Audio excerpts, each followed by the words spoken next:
kelas 1. Di sini saya akan menjelaskan kembali materi pelajaran sejarah bab 1, yaitu kolonialisme dan perlawanan bangsa Indonesia.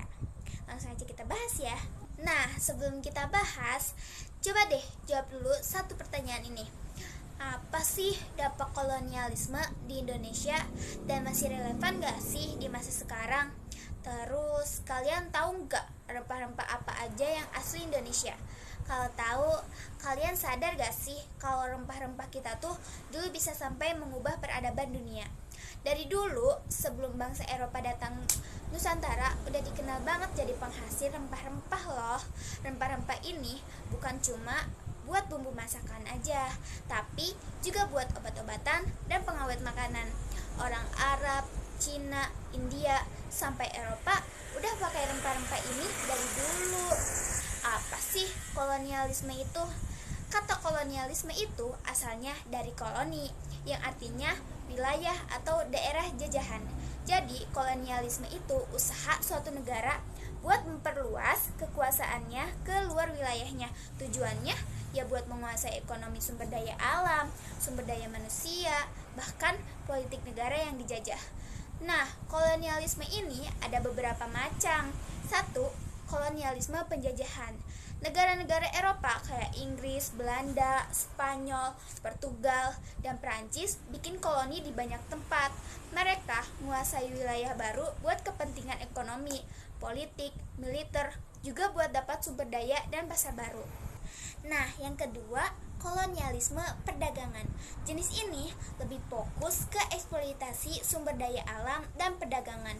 Contohnya, ya perusahaan India, Timur Britania yang menguasai perdagangan rempah-rempah di Asia. Yang ketiga, kolonialisme permukiman. Penduduk Eropa pindah ke wilayah jajahan, tinggal di sana dan bikin komunitas baru. Mereka ambil alih tanah, kontrol pemerintahan, dan dominasi ekonomi.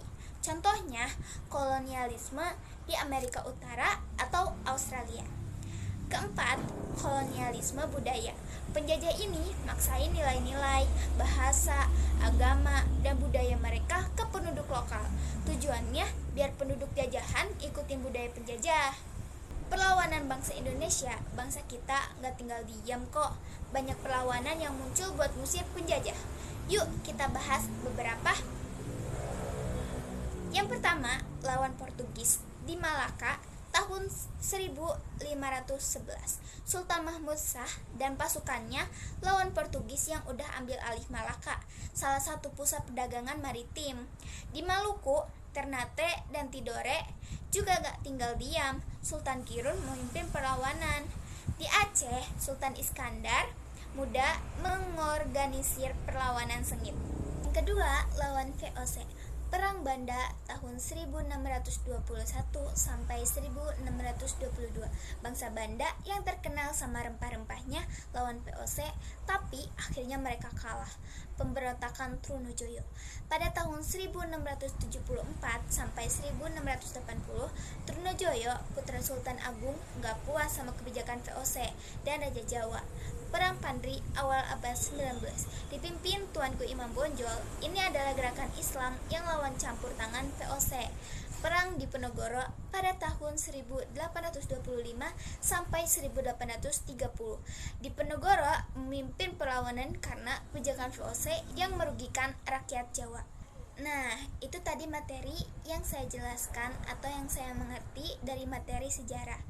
Gimana? Udah jelaskan?